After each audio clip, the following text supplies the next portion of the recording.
So chances are, if you've stumbled across this video on your feed, you're looking for some night vision. You're looking to get some, you just started out. Perhaps you already own some and you're looking for a Bino device. And of course, you're looking for the best bang for your buck. You've done all the research on the Reddits, the Discords, the Facebook groups, you've looked at all the esoteric ebooks that you can find, and you're still not really sure what to get. Well, I have a potential answer for you, and that's going to be one of the latest goggles in our lineup. This is the Aeon ANVG, and this goggle brings a ton of features to the market at a price point that is comparable to a lot of entry-level goggles. So let's get into the Aeon ANVG, its features, what makes this goggle so awesome, some things that are actually unique from it that set it apart, and why this may be the best bang for your buck in a very saturated housing market in today's day and age. So let's get into it and what you get when you get this goggle from us. So here is the box in all of its glory. Now, every single Bino build that you buy from us will come in this really nice Nanook case, which is a pretty huge upgrade over our old Pro case. So let's get this guy out of the box and get this guy onto the table. I've been using this goggle for a month and a bit now. I've also been handing it to other staff members and also people that came out to our raid events and our various other events that we hosted to try out and to get people's feedback on it. And overall, the feedback has been very, very positive. I think this goggle will appease a lot of people, and that's because it brings one critical feature before you even put the goggle on your eyes, and that's going to be the price. Now, pricing, I always argue, is going to be a feature of any product. And nowadays, with all that's going on in the world, all the uncertainty, it actually is a feature that is quite important. A lot of people want the most capabilities they can get for their money, and this goggle, I think, definitely delivers in that front. So externally, this goggle is made out of a fiber reinforced nylon. It's a very similar material to your PVS 14. We have banged this goggle up, let people use it that have never used nods before, and it holds up perfectly fine. There's no problems, I think, with realistic durability when it comes to this goggle. However, if you do break it or it does come DOA for whatever reason, it does come with a 5-year warranty from Aeon. And if you have any problems with it from a goggle that we sold you, just contact us and we'll help you out as soon as we can. Now, if you are a veteran to this channel, as in if you watch all my videos from years past, you'll know that I made a very popular video about this guy over here. This is the J31 or the Jerry 31. This is also an overseas made goggle that I advertised as being pretty decent for the price. Now I say decent, not amazing, not horrible, because for all you guys addicted to social media algorithms, there is room for nuance out there in the real world where something doesn't have to always be extreme. The Jerry 31 brings a lot to the table, brings a lot of features that most people need: manual gain, articulation, white phos tubes, all that good stuff. But it was lacking in a lot of ways. For example, the lenses weren't standard and the optical quality was pretty mid at best, to be honest. However, this goggle did get a lot of people started with night vision, and I do have to give it its flowers for that. This glass definitely performs better than this glass. So in the front, on this configuration over here, I have these Noctis mil-spec lenses installed. These are pretty much the gold standard of PVS 14 lenses. It's what all lenses are measured to, and you can expect great performance for these lenses. They're not going to be the thing that limits your tube performance. There's really not too many downsides other than it's a little bit heavier than the other options on the market out there. We've done a lot of testing on that. It performs better on resolution, flaring, all the important stuff that glass does. But a big thing that is overlooked is if you do want to use these goggles for more than just posting on Instagram, the Jerry 31 and other non-PVS 14 lens goggles out there, they don't come with standard PVS 14 style threads. So this guy is not going to be compatible with your standard SAC lenses and accessories without some modifications. Conversely, the PVS 14 glass is going to be like the Honda Civic. And what I mean by that is, let's say you wanted to put some lens protectors on this guy, which if you're a new nod user, that's probably something you definitely want to do so that you avoid damaging your glass. As you can see, it fits totally fine without any problems on the front. So PVS 14 glass or any standard glass will be a great option if you want to use accessories, therefore protecting your investment from things like damage.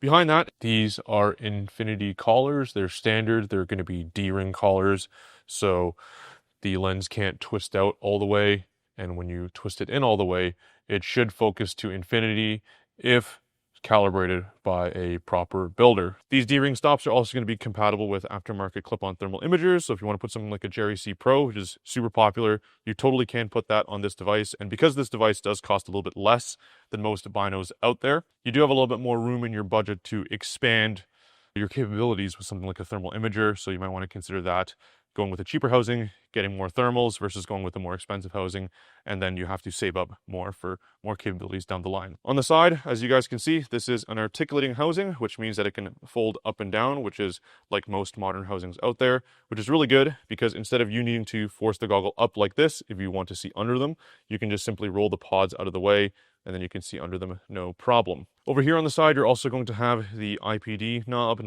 This basically screws a little post in and out, and that adjusts your interpupillary distance. So that accommodates and is accessible for a lot of users. Now on the rear here are going to be also the rear diopter lenses. So this is where you adjust focus for your diopter focus. For most people, that's going to be set to around -1 to 0, and then you can adjust it accordingly there.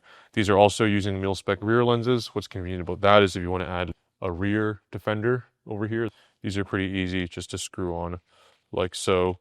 So that way you have something protecting the rear, and conversely, you can have something protecting the front as well. So that will take BBs and impact no problem. And if you don't need it, you can simply just remove them to the side like so. The rears are also advantageous because you can add something like a GREC recorder to them. So this is a GREC.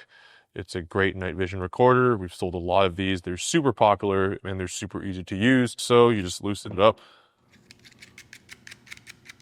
like that, and then you can put it over your nod, and then you just tighten it up.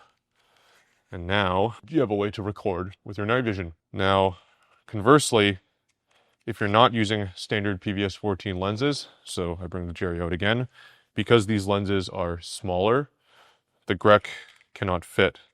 As you can see, lots of room. Even if I tighten it down all the way, you're going to need to shim this somehow with either a 3D printed piece or with pretty much an entire roll of tape.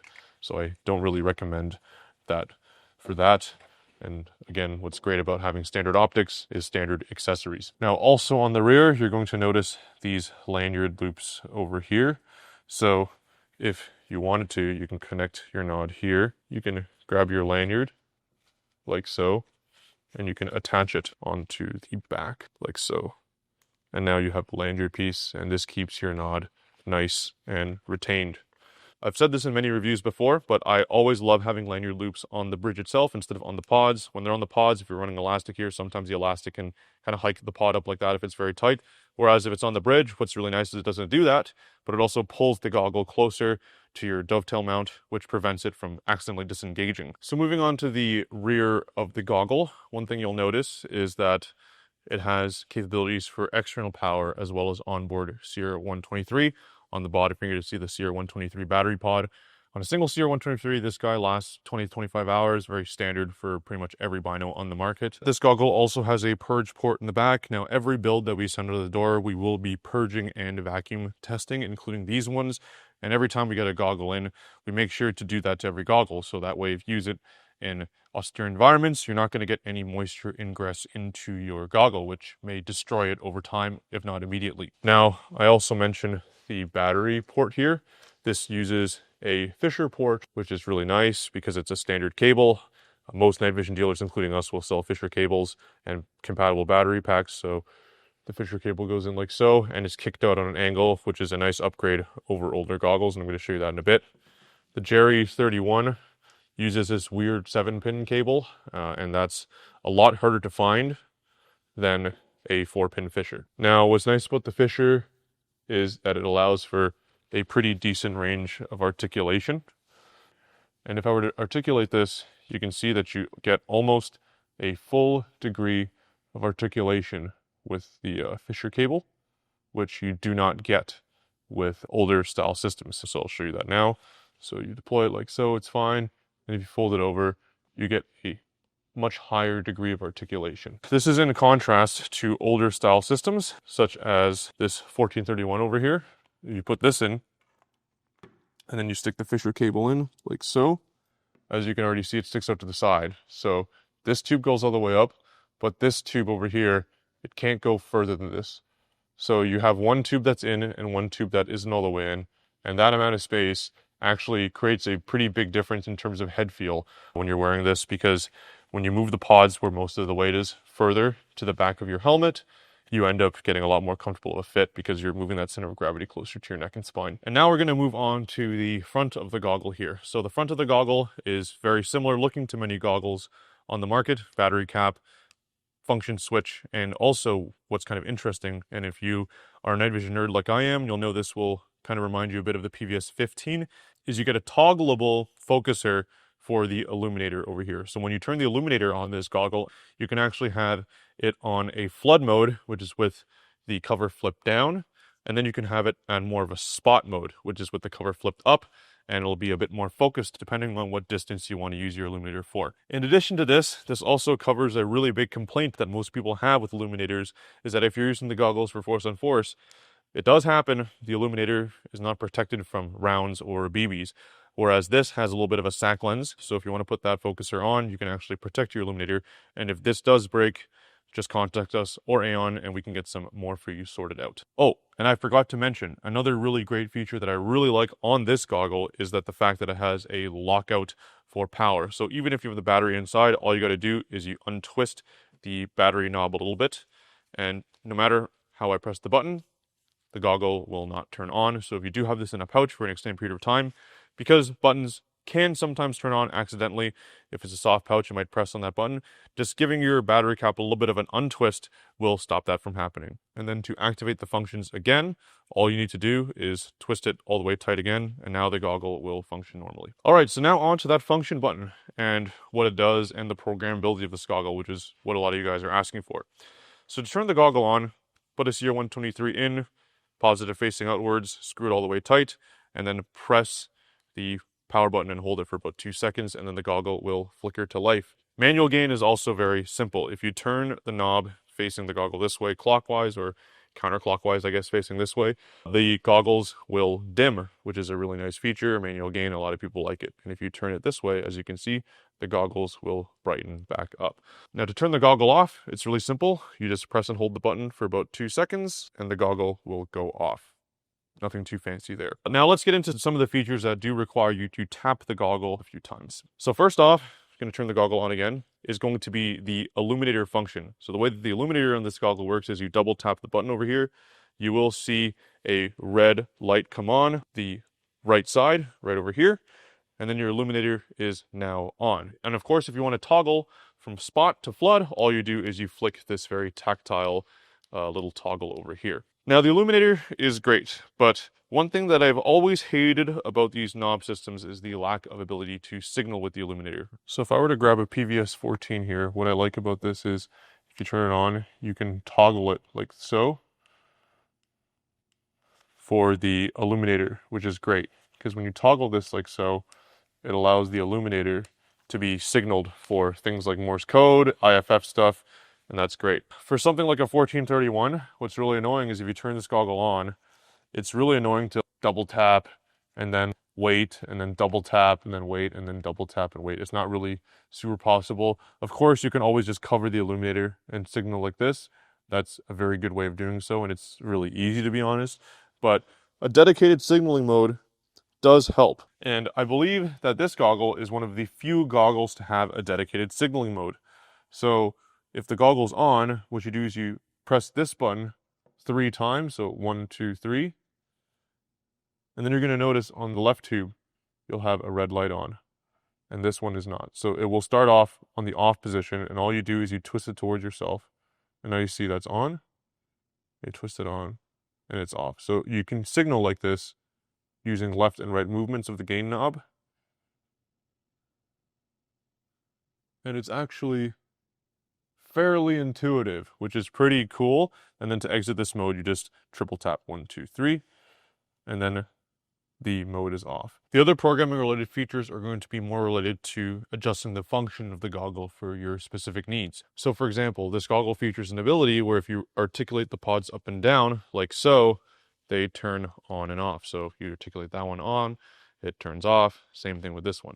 This is through a magnetic Hall effect switch. That actually cannot be disabled, and in my opinion, you don't really need to. However, it also has a feature that when you flip the goggle up like so, let's say it's on your head, you flip it up, it will turn off. And if you can see, the goggle is now off, and if you flip it down, it turns back on. That might be a feature that you do want to protect your tubes, but if you are doing a lot of work where, let's say, you're looking up ladders, you're doing a lot of verticality stuff, that actually might be kind of annoying to you. It might turn off inadvertently. The way you turn that off is you tap the button 5 times, 1, 2, 3, 4, 5. You'll see the light flash 5 times in correspondence with how many times you tapped it. And now that function is disabled. So the goggle, as you can see, is on when it's backwards, and it's going to be on in its standard configuration. But the individual pod shut off is still retained. That cannot be programmed off. So that might be something to consider depending on your environments. Additionally, if you tap the goggle 7 times, 1, 2, 3, 4, 5, 6, 7, it will enter a different mode where now you can set what your maximum gain level is.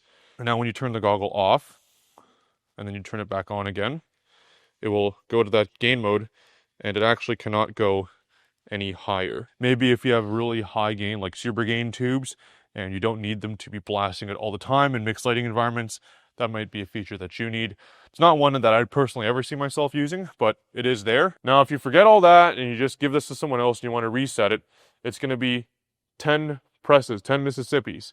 So it's going to be 1, 2, 3, 4, 5, 6, 7, 8, 9, 10, like a stream light. You're going to see the light flash 10 times, and then the goggle is going to turn off. Okay, so the goggle's off right now, and then all you need to do is press and hold again, and it goes back on. And this is back to its stock configuration. So that might be a lot to remember. If you do forget, it's going to be on the product page on our website, or you can just send us an email or a message to remind you. And because all of the programming modes are hidden behind a variety of taps, it's not going to accidentally enter those modes with realistic use. And honestly, more goggles should implement these kinds of things and implement more computerized controls to give users more options out there to configure to their individual needs. Now let's go over the example setups that you could run this goggle in. I think this goggle will be really popular in its starter kit configuration. If you do want to upgrade, let's say, the glass or the tubes of this housing to get more performance, you totally can. It takes any standard tube. So you can put filmless tubes in here, you can put 4G high gains in here, you can put the upcoming 5Gs in here if you want. Totally cool. And that actually might not be too bad of an idea to save a little bit of money on the housing to get better performing tubes. Now, one downside that this goggle does have is it's a bit of a chunky girl. It's a little bit heavier. I'm going to pull up my scale here right now. And with mil-spec glass and these NVT tubes, this guy weighs about 598 grams. So not the heaviest goggle in the world, but certainly not the lightest. Now this can be changed by switching this out to either boom slang or RPO glass. With RPO glass, I don't remember the weight off the top of my head, but I'll put them in here somewhere. And that would be a really good way to shave some weight from this goggle, bringing it more in line with more ultralight goggles on the market today. Additionally, if you have a battery pack or you want to get a battery pack, this goggle is compatible with basically all 31A style battery packs out there, and it uses a Fisher, as we've seen before. This 31A style one takes 4 AA batteries. We always recommend lithium batteries, and that should get you over 80 hours of battery life on a single battery pack. This goggle, you can run the goggle with the battery on board, and the pack itself, it will not damage the goggle. It will use the battery pack first, and then it will use the power on the battery on the goggle. However, it does not auto switch. When the battery pack dies, your goggle will power off, and then you turn the power on again to make sure that you're using then the onboard power. It's probably pretty niche that you're going to run out of that 80 hours in a realistic use and have to go to your backup power, but just in case you guys are curious, that's how it works. So it's been a while since I've said this, but is the Aeon ANVG going to be the goggle for you? And I think the Aeon ANVG is going to be an excellent first foray into real analog night vision for a lot of people out there. It has fantastic optics because it uses standard optics, so you can mix and match and switch on any kind of optics with the qualities you desire. These goggles also feature many things that people are looking for in a night vision goggle, such as manual gain, individual pod shutoff, articulation, of course, IPD stops, compatibility with outside accessories such as lens covers, recorders, and of course the ability to use external battery packs for a little bit of extra juice. In addition, these goggles also bring a feature that is relatively rare to most goggles on the market, at least as of now, and that's going to be programming. Now, I know this feature is catching on with a lot of people, but these goggles do it in a way that's pretty smart and they're doing it before most other goggles hit the market. So yeah, the Aeon, in my opinion, is an excellent night vision goggle for those just starting out with nods, and it's even a great goggle for those who already have night vision, bringing you tons of premium features at a relatively affordable price considering the landscape of the goggle market today. So that about wraps things up, guys. For all this and more, you can hit up our website at Cold Harbor Supply, where we got the ANVG available as a starter kit or as a configurable goggle with a ton of intensifier and lens options for those looking for something a bit more bespoke out there. Thanks for watching, everybody. Hope you guys stay safe out there. And yeah, Aeon ANVG, a fantastic entry into the very saturated housing market.